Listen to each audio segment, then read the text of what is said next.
Bonjour, je suis le pasteur Nicolas Rinderknecht de Nouvelle Église et je tenais à vous inviter au culte et à notre célébration ce dimanche à 16 heures où nous parlerons d'une histoire qui change nos vies et la bouleverse et la rend meilleure. Cette fameuse histoire que vous connaissez peut-être mais que vous découvrirez plus en profondeur ce dimanche. L'histoire de ce fils qui un jour s'ennuie auprès de son père, demande le partage de son héritage et va dépenser son argent au loin de la manière qu'il entend, il suit les désirs de son cœur, il dépense cet argent, il se fait plein d'amis, il le dépense avec les prostituées, et puis la famine arrive il a besoin de travailler puisqu'il peut plus manger, et finalement il se met à servir les porcs, mais même en servant les porcs, le salaire qu'il avait ne lui permet plus de manger.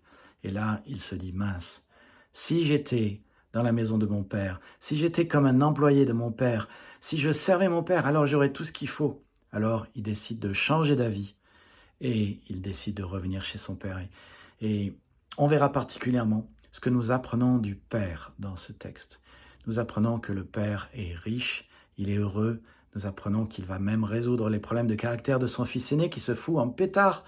Mais nous apprenons surtout que quand le Père voit le fils le plus jeune revenir, il le voit, il se met à courir, il se jette à son cou, il le prend dans ses bras, il est ému de compassion, et il le ramène à la maison, et il lui dit, donnez-lui une belle robe, et mettez-lui une bague au doigt, et mettez-lui des sandales aux pieds. Le Fils est restauré par le Père, et nous verrons à quel point ce Père a un grand cœur.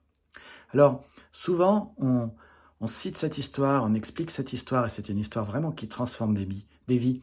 Mais on pense souvent que le thème de l'histoire, c'est le fils change d'avis, et un jour il comprend que son confort est auprès de son père, alors il rentre. Alors ça, c'est que la moitié de l'histoire.